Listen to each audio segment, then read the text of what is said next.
The Georgia Tech Yellow Jackets have so much to play for. Well, BYU's playing for all the Pop-Tarts, Jarvis. Let's do this thing.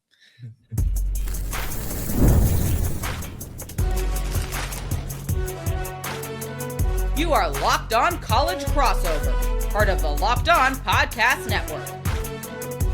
Your team every day. Welcome into Locked On Georgia Tech and the Locked On Cougars crossover. I'm your host, Jarvis Davis, and I have host of Locked On Cougars, my main man, Jake Hatch. I want to start by saying thank you for making this beautiful collaboration your first listener today. And also, we want to thank all our Locked On listeners for making us the #1 sports podcast network. We appreciate you, and we appreciate you for continuing to rock with us. We appreciate that. Today's episode is brought to you by FanDuel. If you want to be right in the middle of the action this season, visit FanDuel.com and place your NFL live bets all season long. Coming up on today's show, BYU wins if, Georgia Tech wins if. What is your biggest fear for this team? I got mine, that's for sure. But first, these are two teams, Jake, that I feel like had a lot of expectations and hopes and dreams and everything all the way up until probably the end of the season. And I think that when, we look at how Georgia Tech, season played out, they just basically crapped the bed. 8-0, had everything in front of them, ACC championship right there. I was making plans to go to the game and everything, just be out there and just be in the element. And they did not get it done against Pitt because it was a win-in situation. Now we're sitting here with the Pop-Tarts Bowl facing off against you guys who I feel had some expectations, probably should have gotten the college football playoff. But when you think about the situation for both of these teams coming to this game, like, who do you feel like really has the incentive to like really play well and finish the season off right? I do think both teams obviously have incentive because they do want to go into the offseason on a positive note, Jarvis. But I think that the bigger concern I have from the BYU perspective is you talk about Georgia Tech. They had everything in front of them. They were 8-0, looking like they were going to roll their way towards the ACC championship. That feels a lot like last year for the BYU Cougars in 2024. They were 9-0. They lost back-to-back games to Kansas and Arizona State and saw themselves finish on the outside looking in when it came to the Big 12 title game. Well, they kind of parlayed that into, I think, a phenomenal performance in the Alamo Bowl last December when they took on Colorado, Shedeur Sanders and obviously Travis Hunter in that game. And they ran away with that win. Well, this year, BYU took care of business, and they made it to the Big 12 title game. But as you mentioned, they still finished on the outside looking in when it came to the college football playoff. So I look at it as maybe Georgia Tech is this year's version of BYU, where they understand that, hey, we didn't finish the way we wanted to finish, but we can go into the offseason with a positive feeling if we can go out there and win this game. Whereas BYU, I do harbor some concern that for the second straight year not making the college football playoff and really, I think, living their dreams may leave themselves a little bit wondering, hey, do we really want to put our heart and soul into this? But I hope I'm wrong on that front. Yeah, man. And I've always said this, that when you think about college football athletes, I used to say 18 to 21, 22-year-olds. Now I have to say 18 to 23, 24, maybe 25-year-olds now. Like, that's a big old range. Yeah. So it's hard to get those guys to focus on things like that, especially when your expectations weren't met. Like, and you have to have a come to Jesus moment. And I think that when you put that all in perspective, is pretty much on the coach. Like, I feel like Brent Key has to do a lot when it comes to refocusing these guys. And on top of that, I don't know if you heard, Jake, but we've had a little drama going on down here in Atlanta. Buster Faulkner walked out the door. He's trying to take all the coaches with him, and it's just a lot of little mess. Aaron Philo done left. It's just oh man, just so much going on. So I think that when you think about that, though, that's the thing that you really have to, those coaches have to really kind of refocus the guys and put them in perspective. And one thing I like about Brent Key, because he's very similar to Kalani Sitake, is they're strong culture builders. That's sure. the way they've gone about building these programs, because they understand that in the case of Georgia Tech, you got Georgia just right up the road, who's in the SEC, and obviously there's a lot of people who kind of overlook the Yellow Jackets. BYU for years, they're just a recent member now in the Big 12. They forever have always kind of played that underdog role, and both of these coaches, you can tell that they are very big on on making sure that their players are bought in to what they're doing in these respective programs. So I think you have a very good point there that these head coaches in particular, they've got to really set the tone for both of these teams going into this game. And I fully expect both of them with their track records will do just that. And it should lend itself to, I think, one of the best bowl games, at least on paper, outside of the college football playoff. Yeah, and it's interesting, man. Like when you have two coaches that who I feel like are very similar. It seemed like those guys hit it off immediately, when they was trading Pop-Tarts and talking about their favorite Pop-Tart flavors and everything like that. So I really appreciate that, man, because I really feel like the college football playoff, I think it's great. It's cool. It's really cool to be able to have multiple teams talking about being in conversations where you don't have to go undefeated in order to make the playoffs, the college football playoff. I feel like that's a good thing, but I feel like the college football playoff has on the other side of that, that it has like diminished the value of bowl games, because when you think about what Notre Dame did and didn't do, and the AD going and losing his mind, and USC don't want to play Notre Dame no more because they don't want to, not be in the playoff. It's just so much drama, man. But like these bowl games are so cool though, because you get. I remember back in the day when I played college football, it was a long time ago, Jake. So we're gonna say how long ago it was. But, you get the swag bags, and then you be out on the road, and if you're a senior, you kind of just get to chill. Coach Key even let the seniors choose the curfew time. Like that's just cool stuff, man, that you're gonna take with you for the rest of your life. And I feel like college ball playoff is kind of diminished that a little bit. Well, sure. And the thing with the playoff is, even though they're playing in these bowl games, they don't have the same flavor that bowl games have had for literally years. Because in the case of Georgia Tech and BYU, they get to spend a whole week in Orlando, Florida. And I know that Atlanta's not that far from Orlando. We're up here in Utah. The weather's been relatively good here, but still, Christmas in Orlando, getting a chance to go to Universal Studios, go to Disney World, as you mentioned, chill with your teammates, guys that you may not ever really associate with in the years to come, because some of these seniors are going to move on with life. But you're right. There has been a diminishment of the bowl games, but I'm appreciative of what the Pop-Tarts Bowl has tried to build here. Is it's tried to really kind of keep that feeling of what a true bowl game is. And to credit to both BYU and Georgia Tech is they've both bought into it wholeheartedly. Yeah, man, and you have to appreciate it, and that's marketing, right? That's believing in the bowl game that you want to have. Like everybody's been talking about Pop-Tart flavors for the past week or so, seemingly, and that's the beauty of this thing, because I see one of our local beat writers for down here in Atlanta for our own paper, AJC, Chad. Yeah. He was interviewing guys and showing videos of guys on the roller coaster and stuff.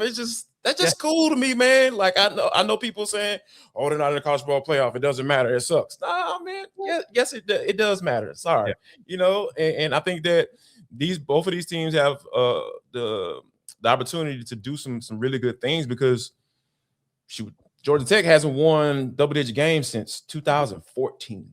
Okay, so it's been a long time. So I feel like they have a lot to play for. That's the Paul Johnson era, right? Is that Paul Johnson, yep. So it's been a minute. And BYU, they're a third-year member of the Big 12, and they went 5-7 their first year, came really close to making a bowl game, then had a phenomenal season a year ago. They won a 1-up last year. They went 11-2 last year, and I think Jarvis said they can do with this is a 12-win season, and that's kind of, I think, the motivating factor for BYU in this game is to finish it off and in some ways 1-up 2024, and then kind of just carry forward with the hopes that next year, maybe, just maybe, you can break through and make that playoff berth.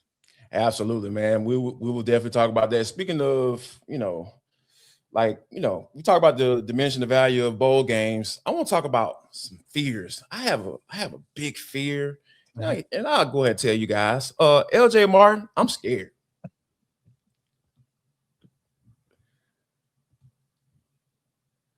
This episode of the Locked On College Crossover is brought to you by FanDuel. Man, let me tell you something. NFL Sundays move fast. One big play and suddenly everything feels different.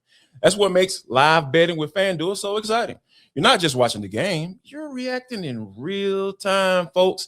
Let me tell you, when CJ Henderson picked that ball off on Sunday, oh my gosh, against the Arizona Cardinals, I was so excited. I wish I had been able to put a little change down on those people. But with FanDuel, you can place bet at as the action unfolds. Every jive, every momentum swing, every highlight moment. Live betting is best when the game starts to shift. A receiver gets hot, a defense tighten up, or momentum flips after a turnover. Live spreads and money lines adjust instantly. Player props update as guys heat up. So make sure you get in on the action, people.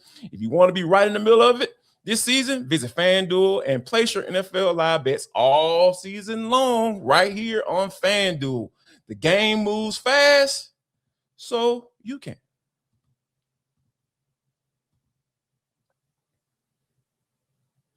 We want to thank you for making Locked On Podcast Network the #1 sports podcast network. If you're not listening, and if it's your first time listening, thank you for joining us. We really appreciate you.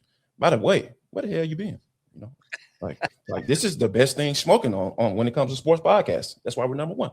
So we appreciate you. Anyway, but Jake, I think one of the things that I used to play defense. So you know, Georgia Tech's defense.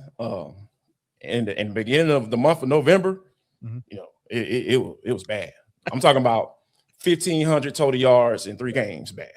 So when I started looking at, you know, this game and started trying to break down, you know, what you all are and what you all bring to the table, I feel like the guy that just stood out to me and I feel like I'm very scared of is LJ Martin.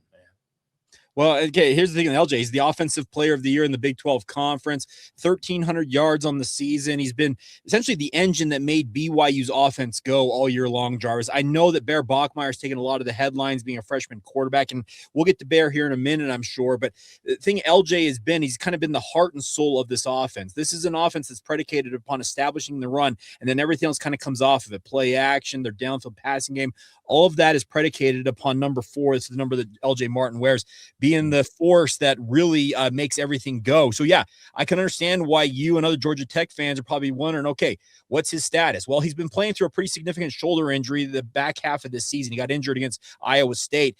But considering how significant that shoulder injury is, from what I understand, it's been remarkable the way he's gone about playing the game. And all he's done is just been the engine that kind of makes this offense go. And I feel like, and I'll just parlay that into one of my chief fears is I feel like the LJ Martin effect for BYU is kind of what the Haynes King effect is for Georgia Tech, because Haynes is a true dual threat quarterback in every sense of the word. He leads the team in rushing. He's their best passer, obviously. And it feels like these two guys, as they go, both of these teams go. And that's why I'm concerned that BYU, if they're unable to slow down Haynes King, could be a really, really long game for the Cougars. Yeah, man, Haynes is an absolute animal. He like there. If you look at looking at the numbers, like when we first started the show, Caleb and I was just kind of going through some numbers and everything. You know, still watching them and everything, but like really digging into it. I was just like, man, this man had at least 3 games where he had 20 carries. Yeah. You know, and when things got tight or when games were going into the fourth quarter and Buster Faulkner, who used to be the offense coordinator for the Yellow Jackets, when he needed a play, he wasn't turning around and handing it off to Jamal Haynes. Yeah. He was putting the ball into a Haynes King hand and say, hey, man, we're about to run this route with you. And once we get that established, we'll go off of that and put the ball in the air. But it's just like it's very similar to BYU. I feel like these teams are very similar when it comes to what they want to do on the offensive side of the football. With that being said, though, Chris Weinke is a different guy. He's a different brain. And Buster Faulkner's no longer here. And that's the thing that Caleb and I had a discussion about on yesterday's episode. It's just like, what does Chris want to do? We know that Key wants him to run the rock. Yeah. He wants him to run the rock. But I think that when you look at this offense and trying to prepare for an offense, just thinking about it from a defense perspective, like, what film do you have to go off of to figure out what Chris Weinke is actually going to do when it comes to play call? Well, and that's a great point. And if I'm not mistaken, this is going to be really a pull from like the doldrums of my brain. Chris Weinke's played against BYU. BYU and played Florida State when he was the quarterback there back in the early 2000s, if I remember correctly. So he's got experience going up against BYU as a player. So he'll obviously have, I think, some familiarity with what to expect, because these are two programs who don't interact a ton, because Georgia Tech's on the eastern side of the country, BYU as well out here in the west. But I do think that with a new offensive coordinator and you'd think maybe a pretty similar offensive identity, but maybe some different play calling, that could throw a wrench in BYU's game planning, because they've talked all year long that, you know what the identity of these teams are, but when you have a new play caller up there in the booth, I don't know if Chris is going to be on the field or in the booth, but that changes the whole dynamic. So Jay Hill is BYU's defensive coordinator. That's going to be a fear of his, wondering, okay, what's Chris Weinke going to do that's different than what Buster Faulkner did, because they've got 13 games roughly of what they've seen from Georgia Tech this year, and they've got an idea of what to expect. But that little difference with Chris Weinke calling plays, that's a major difference for Georgia Tech. And BYU, on the opposite side of it, well, their offensive coordinator Aaron Roderick's been in place for 5+ years now, so you know exactly kind of what to expect. So it's kind of the idea of, okay, execution versus a little bit of the unknown on the case on the side of Georgia Tech with that offensive play calling. Yeah, man. And I think that, the beauty of that is that you understand what Haynes King is. And I think Chris Weinke understands who Haynes King is. He's not the best passer, right? Like, just to be totally honest. So that those call quarterback runs, you feel like they're going to be a big part of the offense. And going back to, those moments where Buster just, hey, man, I'm about to give you the ball. I'm about to put this offense on your back. That's exactly what, you have to be able to highlight that as for Chris Weinke. Well, and I think that the future for BYU offensively, if you're a BYU fan, watch what Haynes King means to the Georgia Tech football program and their offense in particular, and kind of just translate that to a young, well, he's not young at this point. He's already played essentially a season now. But look at what Bear Bachmeier is and kind of get a feel for, okay, that's what the impact could be for a Bear Bachmeier down the line here. Now, Bear's been absolutely remarkable this season, considering he's been a true freshman, and he's led BYU to an 11-2 record here, Jarvis. But I look at it from the BYU perspective of, hey, Haynes King, as I think kind of what you want Bear Bachmeier to be, maybe a little bit better of a passer. I agree. Maybe he's not a top tier passer, but that's kind of the career arc I think any Cougar fan would be happy to have in the case of Bear Bachmeier. Yeah, and it's a great model because you not only do you look at what Haynes King can do, he's built for it. And yes. Looking at Barry Bachmeier, he's built for all of that plus some. The very first game of the year, they played Portland State, and then Portland State head coach Bruce Barnum called him a Centaur, a GD Centaur. That was the exact quote he used post game, and that's kind of been the moniker he's carried all year long. And I think it fits because he is about as well put together a freshman quarterback as you are going to see. But that's the concern is, okay, let's say LJ Martin is limited in any way, shape, or form in this game. Well, it could become a quarterback duel, which one of these quarterbacks can be that dual threat quarterback that can power their team to a win in Orlando. Yeah. And I think that, that's the beauty of this thing, man. When you talk about play styles and builds and guys' mental stuff, because you have to be built mentally a certain way, to be able to be that dual threat quarterback. You talking about giving a guy 20 carries, your quarterback 20 carries a game. Whew, that can be, especially when you got a defense that's as tough as BYU's, especially against the run game. That's why I feel like that's going to be a big part of this matchup that we definitely get into it in just a little bit, right? Because coming up next, we're going to play a little game of BYU wins if, Georgia Tech wins if. Today's show is brought to you by our friends over at Woodward Park City. The fun per foot ratio at Woodward Park City is second to none. We're just going to say it right outright. Just 20 minutes from Salt Lake Valley, Woodward offers experiential learning in a radically fun and safe environment. And with facilities for all abilities, the door is always open to first-timers and regulars alike. Bounce from park to pits, ramps to tramps, and back again. And they have their Mountain Park season passes are on sale for just $499. You can rip hot laps with a posse after school and into the evening. Maximize your mountain time this winter at one of the best terrain parks in Utah all season long. And more importantly, looking to go all in, their all access memberships provide just that, from passes to perks, discounts, and a whole lot more. If you're just starting out, learn to fly with the Woodward Tribe in a seasonal or multi-week program that builds your skills and confidence in a stoke-inspiring environment. Just 20 minutes from Salt Lake, Woodward offers that experiential learning for all facilities and abilities. Learn more right now at woodwardparkcity.com. That's woodwardparkcity.com. Wrapping thing up on this Locked On College crossover edition of Locked On Georgia Tech Yellow Jackets and Locked On Cougars. Man, hey, man, this has been a good conversation. I feel like BYU should play Georgia Tech a little bit often so I can talk to Jake a little bit more. You know, I like talking to you, Jake. Well, no, but here's the thing. Georgia Tech and BYU have had a pretty strong history, all things considered, considering one's on the eastern seaboard, one's on the kind of the western half of the United States. But I can remember way back when, I think it was 2003, Georgia Tech came to Provo, Utah, and I was there at Lavelle Edwards Stadium, and Daniel Coates had a breakout game. He's one of BYU's great tight ends, and he's doing a crip walk in the end zone after scoring a touchdown against Georgia Tech. I'll never forget that moment. I don't think many Cougar fans will forget it. So yeah, I'm with you. I'm totally cool if the Ramblin' Wreck and the Cougars want to get together more often, because they have provided some pretty highlight moments over the years. Yeah, Chan Gailey had a very interesting characters on those teams when he was here, the head coach, for sure. Yeah, but I want to start here, Jake. BYU wins if they avoid turning the ball over, because their record when they win the turnover margin is absolutely remarkable. It's somewhere in the 90% range in terms of their chances of winning if they take away the ball and don't give it up. So I know that sounds cliche, but especially in the case of BYU, they take care of the football and play clean football is probably the best term to use there.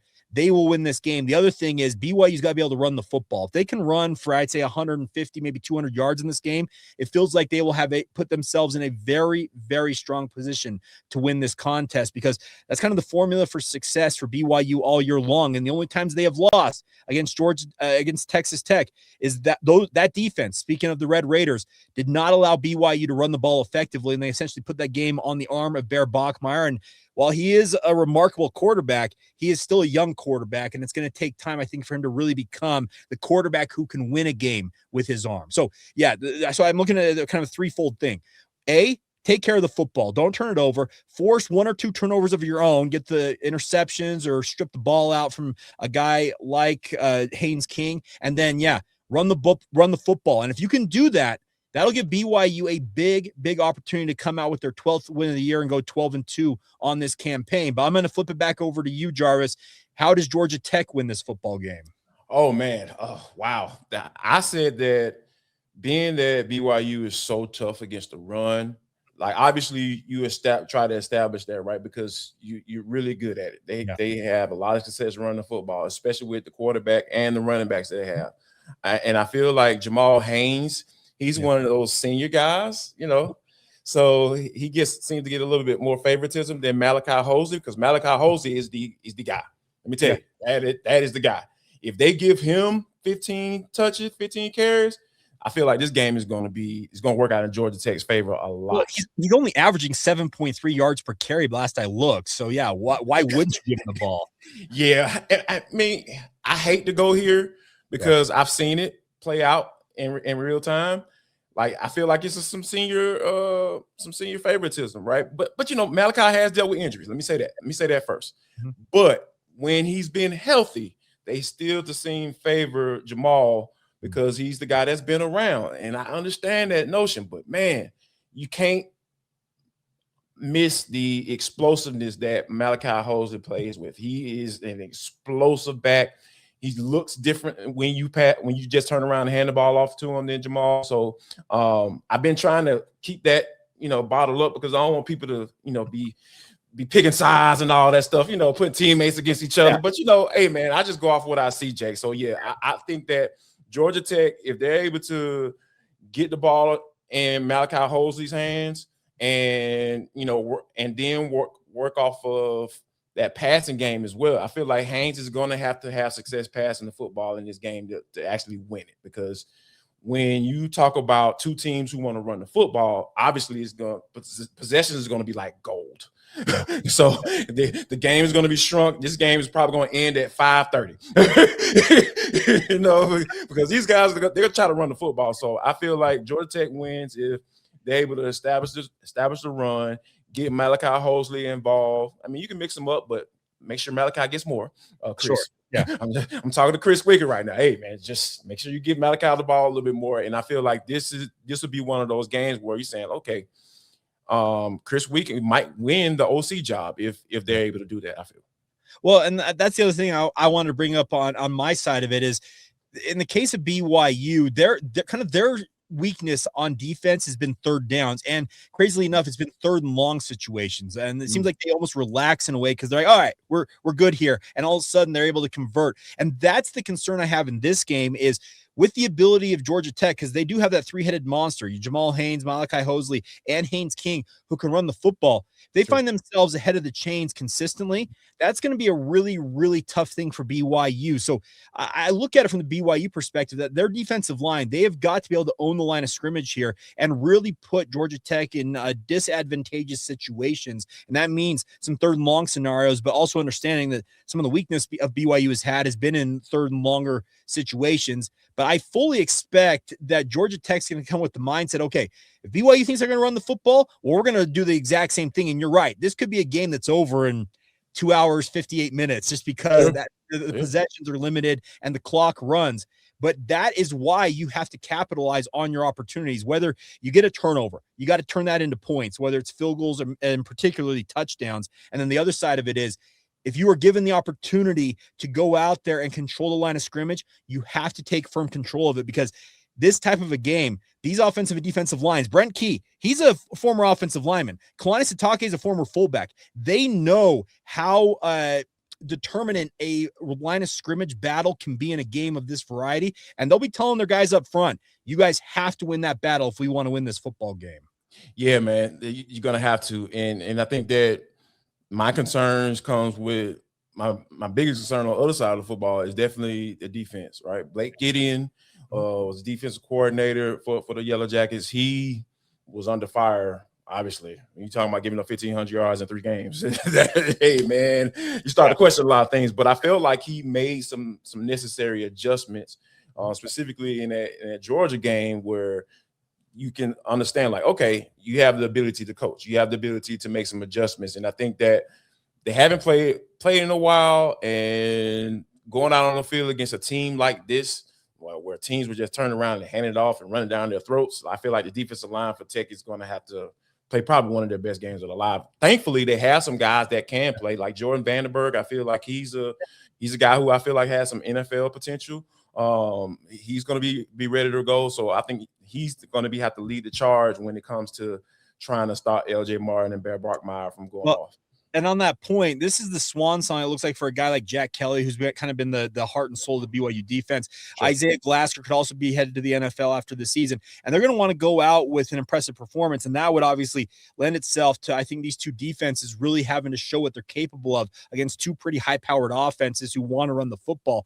But I want to finish this off here with a very important question, Jarvis. Let's say Georgia Tech wins this game. Which flavor of Pop-Tart are they going to put into that toaster? Because I've got my answer for BYU, but I want yours from the Georgia Tech perspective. Man, you know what? I feel like they're culture builders, you know what I'm saying? So the flavor that speaks to culture for me has to be strawberry. It has to be some form of strawberry frosting type situation. Like, what about you? Well, that's the thing I was going to say. The frosted strawberry has been kind of the one, and we're talking the most vocal guys on BYU's team. They're not obviously maybe all the leaders, but the guys who have been the most vocal about their favorite flavors in the lead up to this game, essentially across the board to me, have either been saying it's frosted strawberry or maybe to a lesser degree the cinnamon sugar flavor. But I think cinnamon sugar it's kind of the old standby that nobody really wants to highlight. So I feel like if you want the flash and the pizzazz, it's got to be that frosted strawberry if BYU wins this game. Absolutely. And man, that cinnamon one is, because I'm a big Cinnamon Toast Crunch guy. So like I get in my feels when you say cinnamon, anything. I can understand that. But I'm just saying, I just think that if they win this, I think BYU is going to opt for that strawberry. But hey, The best part is there's like 6 or 7 different flavors, and the Pop-Tarts Bowl has delivered time and time again with one of the funnest environments in all of college football.